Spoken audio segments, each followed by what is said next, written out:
First workout. Let's talk through that. Yeah. For those of you that are watching, this is for the Desert City Classic out in Arizona. We're just going to break the workouts down for some of our clients. If you're watching also, hopefully this helps you out to get some strategy. Yeah. All right. Workout 1 is the snatch burpee box jump over, 10, 8, 6, 4, 2, increasing in weight, 10-minute time cap. So this one is honestly, if you're strong, a send it workout. Mm-hmm. If you are not, obviously you need to understand how to pace your snatches from the beginning. Mm-hmm. It is a total of 30 and 30, I think. Yeah, 30 and 30. So, honestly, so obviously if you're strong, shit. I mean, if you are really strong and these numbers, you look at, they're dumb, you can touch and go the 135, and then outside of that, I wouldn't. I don't know. I think you can touch and go all of them and then just cruise on your burpee box jump overs. Wait, did you say somebody changes the weight? Yeah, you can have someone else change the weight for you. Oh, okay, so yeah. You probably touch and go 10 and 8 and then start to settle into a pace on the 6, 4, 2. Mm-hmm. And if you can, obviously touch and go the 225 at that point. But yeah, for the 6 and the 4 for sure, just settle into a pace on. But if you're dumb strong, if you're power snatching 255 plus, the 10 and the 8 should be maybe 2 sets on the 8, but those weights should be pretty close to muscle snatching for reps. I'm probably if it's me, I'm going unbroken, potentially unbroken, and then singles at the end of it because there's no point of trying to hold on to the bar. Yeah. I guess I could touch and go the last 2 if I wanted to. Right. I almost think it's more like you elevate your heart rate on the 10 and the 8 with the barbell and maybe the 6, and then you bring it back down on the burpee box jump overs, and then the 4 and the 2 you keep your heart rate lower on the barbell and you push it on the burpee box jump overs. Yeah, for sure. You can 100% lose it doing burpee box jump overs by either going way too fast or way too slow. Right. If you go too hard at the beginning, you're going to not move your barbell fast.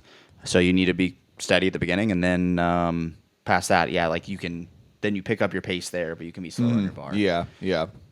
That one's it's pretty simple. It's an energy output, making sure you know how to use your power correctly. Yeah.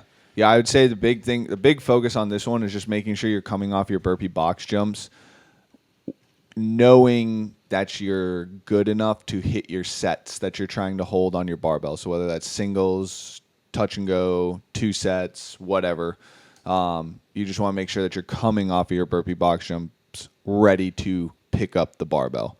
Yeah, right away. If you're not super strong, your strategy needs to be consistency, and directly moving into your barbell. Mm-hmm. You need to have a consistent, steady pace. Obviously, as you move on, because you're you're not strong, you're probably doing singles. I don't want to say you're not strong, but if you're not able to move these bars unbroken and touch and go, and you know that's not smart for you, then your rhythm of the workout will slow down on the bar, but you want to keep it as steady and consistent, like a metronome. Mm-hmm. It just changes each round a little, just a little bit, not a ton, just a little bit. Yeah.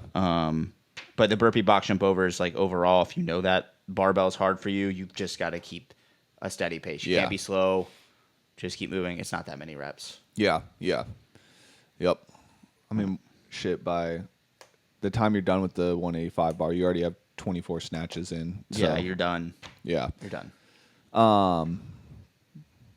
Cool. Any other thoughts on that? No, I think that one's pretty simple. Yeah. All right. Next one. Why are these all food? I'm so hungry right now too. 50-minute MRAP, 30 wall balls, 20 toes to bar, 10 shuttle runs. I'm assuming the shuttle runs are 25 down and back is 1? Yes. Okay. Yeah, I mean, this is just a pace it out workout. I do think that this is one of those workouts where you can hold smaller sets and be able to push the runs at a pretty aggressive pace and do pretty well on. Only if you're really aerobic. Yeah. If you're not really aerobic, I think by minute 9, your shuttle runs become like everybody else, and you don't make a big difference. Okay. Yeah. You know, like what I like, it ends up turning from like 25 feet in 3 seconds to 25 feet in 6 seconds. Yeah, right. I mean, the 10s that people were trying to hold in the burpee shuttle run workout, like the elites were at 110 around. Or like 103 to 110 is what they consistently held on that. So I think that's kind of like a standard if you're going to break everything up and try and push the runs, is like that's what you're trying to hold, is like a 110. But I do think that if you're just holding like bigger sets on the MRAP and just kind of like recovering on the runs, you're not going to want to drop below a 130 on those. Yeah, correct. So yeah, I would say wall balls honestly doesn't matter. They almost never matter how you break them as long as your break is short. Super fast, like you drop the ball, hits Just the ground, drops and you then pick you it up go. because Yeah. realistically, this is a workout you can go unbroken, and if that's the case, then you can break twice. You could do 10, drop, Yeah. 10 drop, pick it up. I mean, but it's a breath rest, Right. to a one breath rest, Right. pick it up and go. And then the toe to bar, I like wall ball toe to bar combinations don't seem hard, but because of the receiving of that ball, a lot of people don't think about it, like it ends up taking your core out and also your shoulders, so it blows up that toe to bar a little bit more. I look at this workout and I'm like, I'm gonna either, I mean, 10s are fine for me here, but I'm gonna go unbroken on my toes to bar. But I also like have a massive capacity for it, and I can Right. just cruise through them. Right. That's where people I think are going to lose the most time, is how long their breaks are in their toes to bar. Yeah. That's why most people that I've seen train have like somewhere around a capacity of like 50 to 60, anywhere from like 40 to 60, where like once they hit that wall, it's like they're done. Yep. Like, and their compression contractions just go away. They're so full of lactate that they can't hold anything higher if they're doing like sets of 10 or big sets like that. So I think if you're doing 5s with short breaks on the toes to bar and then just getting back into it, like if you are that person, that should help stave off some of that contraction volume or lactate that builds up in there, and should allow you to be able to sustain toes to bar but still push the shuttle runs, because that heart rate's coming back down a little bit more. Yeah, I would suggest, I think anybody that isn't our athlete, or even if they are our athlete, test out what it looks like for 20 toes to bar, not unbroken. Look at I want you to play around with how can you be the most consistent with the shortest breaks. What does that look like? How long is that? Yeah. Right. And then now look at how can you do that in this workout, because the shuttle runs, you can only go so fast.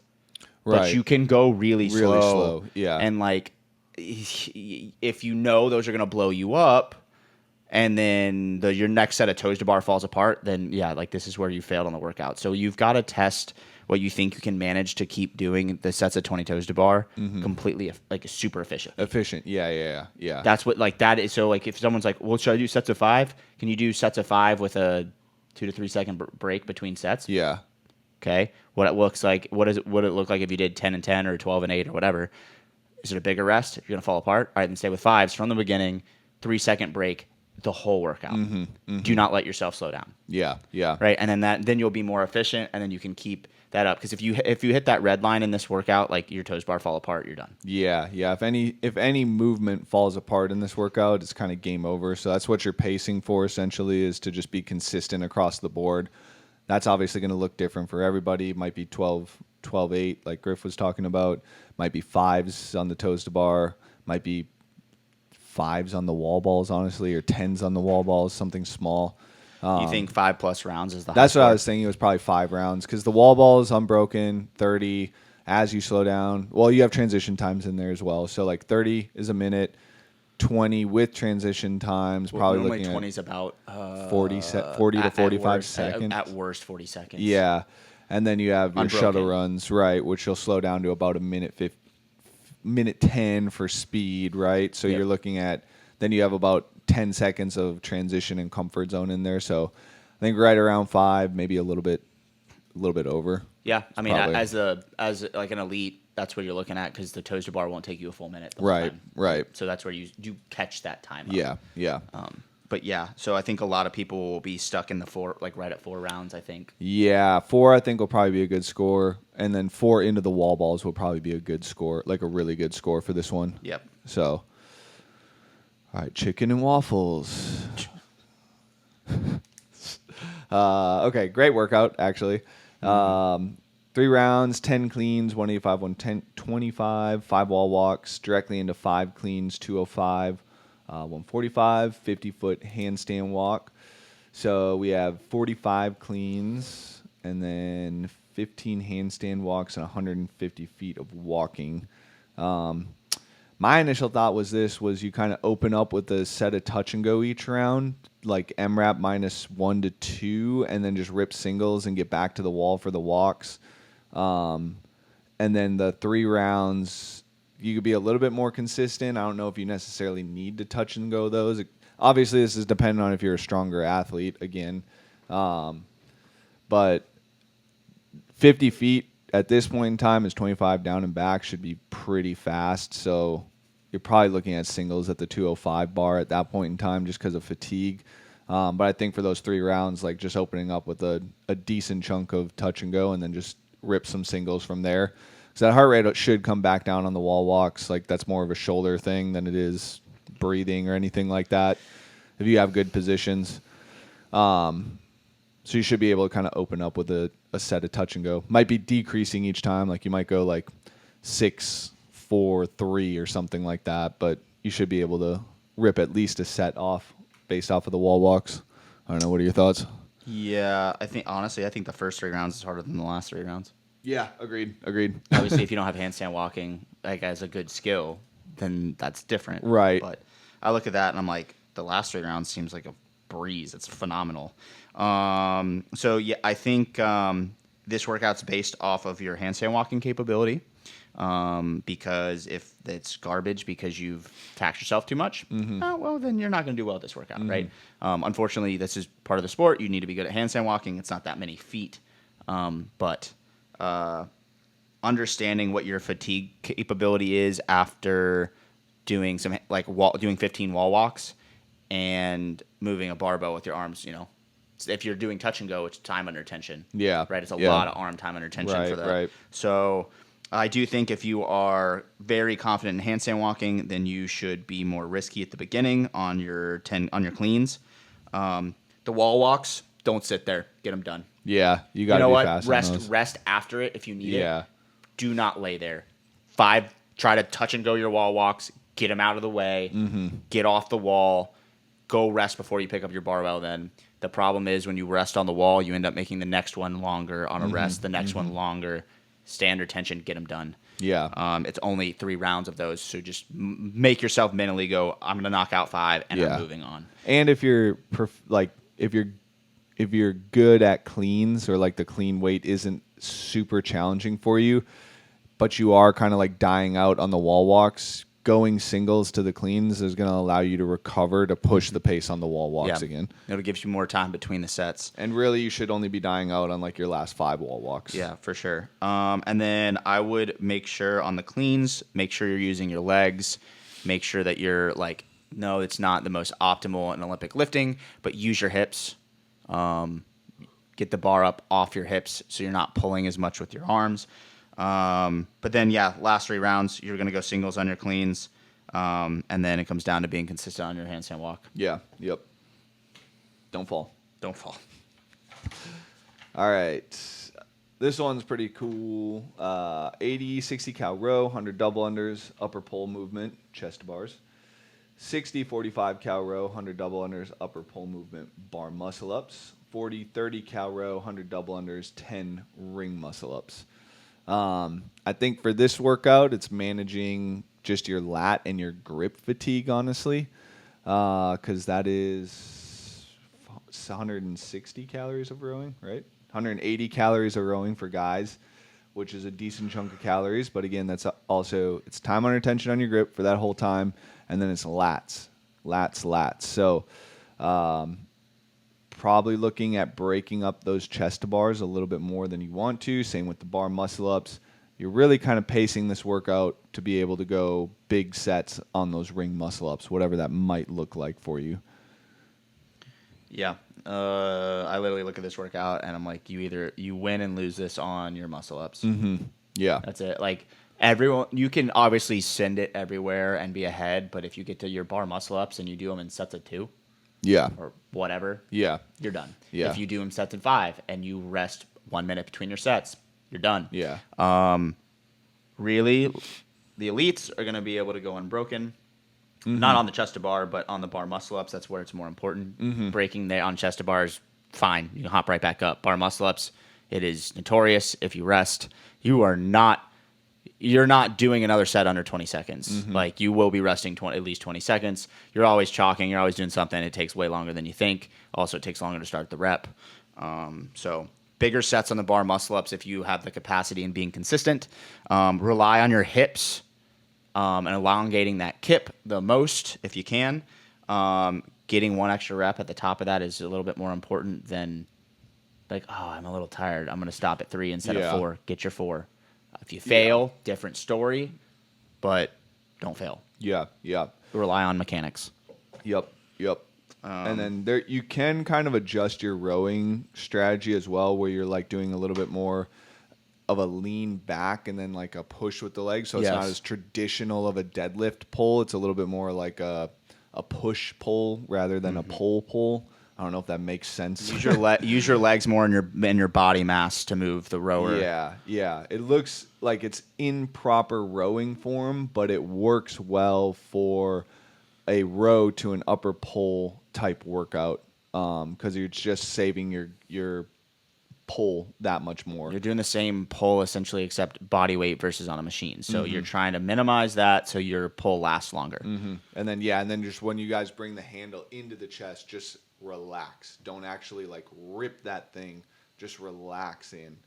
I mean, the rowing is a big chunk of this one, but it is more fatigue based when it gets down to the ring muscle ups. Like you can literally be 45 seconds to a minute behind somebody getting to the rings And catch them. and catch them. So you don't have to race somebody to the rings and then be blown up with them. You have to race somebody for this whole workout and make sure you're consistent across the board. All right, scrambled eggs. This is the last one, right? Yep. Okay. All right, 5-minute time cap, 21:15.9, deadlifts 225, 155, and then thrusters 95:65. There's a very similar workout to this with overhead squats at 155 that they did at Rogue in 2020, where they were all online. I think Colton Mertens, this was the last workout of the weekend, did it in like, I don't even, it was so fast. It was like 230 or something wild like that. So, because there is, like, obviously he has crazy range of motion, but I think top scores on this one are going to be around that 3-minute range, maybe a little bit under. I mean, this one's just speed. It's like you got to be fast on your 21, you got to be fast on your 15, and then you just got to hold on for your 9s and like just make sure you're going back to the bar to do your 9 thrusters or pick up the bar for your 9 deadlifts. Once that thing's moving, it's moving, you'll be fine. I would suggest if you have to break your deadlifts. Yeah. The thrusters, you've done a million thrusters. It's a basic weight. The break there takes longer. It's much easier to go and just drop a bar on deadlifts and then pick it back up. It's like silly as that sounds. So if you're also a person that look at this workout and you're like, ooh, I'm about to get blasted, then okay, you can go 7-7-7 on your deadlifts. Quick break, like the wall ball situation. Be tough on your thrusters. Hold on to your bar. Yeah. Oh shit! I was gonna say something that I totally forgot. Oh yeah. Expect your heart rate to be high. I think a lot of people get worried when their heart rate is high. What you have to remember is when you go from one movement pattern to another movement pattern, you're shuttling blood and lactate out of the movement pattern that was being used into the new movement pattern, and that will bring your heart rate back down. So just because your heart rate's at 180 after you do your deadlifts doesn't mean it's going to stay at 180 when you start your thrusters. It'll start to come back down, and then halfway through those thrusters, yes, it will start to creep up again, but just pick the bar up and start moving. You're using different muscle groups. It's going to be fine. that heart rate will come back down, and by the time you start freaking out, you're only 5 reps away from finishing that round of 15 or the round of 21, whatever it might be. And then 9, home stretch, shut the brain off and just work. Yeah. Cool. Yeah. What order would you do these in? Yeah. There's a long window of time. Realistically, they have what till the first? Oh, yeah, that's right. It's like a, yeah. So you have 5 workouts. I mean, the order won't matter as much since Yeah, you have so much time. But you're you're more than likely, if I would do short stack first. I would go short first because they're not going to beat you up as much. Right. In the and also like if you have to repeat, but also the one that you're probably like gonna look at repeating the most that you don't want to touch is probably workout 4, only because it's so much in there. But the thing is, it's the most taxing on your body because of the volume. Right. So either be very smart and attack this one well, but being more strategic than being aggressive is smarter on that workout. So you can do it you don't have to do that first. Right. 'Cause it's gonna wreck you. It's gonna wreck you for everything. Yeah. Your pulling is gone. Yeah. You've got to pull. Workout 1's pulling. Workout 3 is pulling. I mean, it's focused on handstand walking and shoulder fatigue, but still pulling. And then you have pulling on workout 4, and you have pulling on workout 5. Granted, it's short amount on workout 5, but I would definitely leave 4 for last. And then you're gonna need a bunch of rest between redoing if you redo that. If you decide to redo it. Yeah, I'd probably do 1 first, 3 next. You want a space between that though, because of even though it's not a lot of volume of the burpee box jumps, if you're pushing that and you're not used to pushing burpee box jumps, you might be more sore than you think. Yeah, this would be like a handstand walk. Yeah, this would be like a day break. Like go day 1 and then rest day 2. Day 3 would at be minimum. At minimum a day break, and then I would probably do day 3. I would do the 15-minute MRAP. Yep. And then I would rest. So if you're doing 3 in a row, I would do 1, 3, 15, rest, and then I'd come back and hit 5, and then 4 if you're trying to get all of them done inside of like a 5-day window. Yep. And then you can decide obviously what to repeat based off of that. I don't think you're going to be able to repeat 1, 3, and 5 only because they're all similar. Yeah. You'll have to pick and choose which one. Right. If you feel like you need to redo it. Yeah. I think it's going to, like, this is 5. I mean, these are 5 pretty challenging workouts to, like, get right on the first try, you know? So, like, I think the one that you can probably get right most easy on the first try is workout 2. Like, agreed, 100%. You're going to have an idea of whether or not you're going to be able to push a little bit harder on that, if it's going to be worth it to even redo, if you have other workouts to redo. Unless you bomb it, you're not going to do much better on the second workout. But, I mean, that one, event 2 is really just how much can you suffer, and typically you perform pretty close to your ceiling on those style of workouts. Unless you're, like, going unbroken for, like, 3 rounds, then you're, like, you just fucking hit a wall. Yeah. But yeah, I think it's going to be like event 2 is probably going to be the easiest one to not redo. I think event 4 is going to be the easiest one to fuck up. Event 1, you know, if that last barbell is super heavy for you, you might be able to come back and hit the 2 reps a little bit more consistently on a redo type thing. Event 3, you know, fall on a handstand or coming out just a little bit too hot on that one can be a cause for concern to redo. And then obviously event 5 is just, that one also is like a grindy workout, but I do think with just the amount of pulling volume, that one's going to be pretty challenging to redo, just because 45 unbroken deadlifts at 225 into the thrusters is going to tax that upper body pretty bad. So yeah, I think that's about everything. Okay, sweet, because I just clicked off their crazy ass email. Cool. That you can't see shit on. It wasn't any better on the phone, right? No. Okay. It's terrible.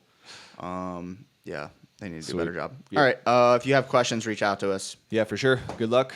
Hopefully you guys perform well in these first attempts with some of these strategies.